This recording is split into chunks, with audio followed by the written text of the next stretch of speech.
अरे का है आसनन भैया, राजेश भैया वोट देवे ना जइहन का हो।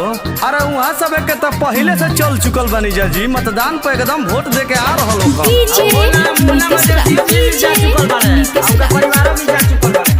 तो ऐसा ही 8 नंबर वाली के कवर ले रहे के बा। हाँ तो वकील संजय भैया जी के जिता देवे के बा।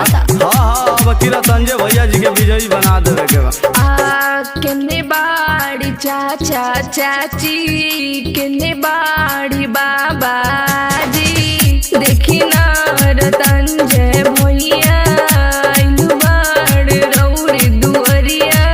दोनों हथवा जोड़ के भोटवा मांगस करो सगोहरिया। कंचन देवी जिंदाबाद जिंदाबाद जिंदाबाद, संजय भैया जिंदाबाद जिंदाबाद जिंदाबाद। 8 नंबर से हमके जितावा,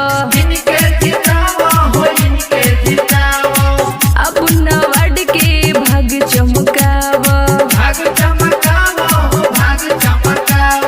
आपका नेता कैसा हो, कंचन देवी जैसा हो। 5 साल के हो खल गलती फिर न दोहरावा हो।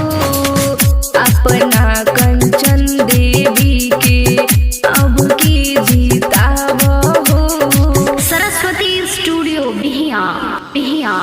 खुटा पंचायत 8 नंबर वार्ड के नल गली हो जई है विकास। जीती है रतंजय भैया पूरा होई वादा, एक बार हमारो पकड़ विश्वास।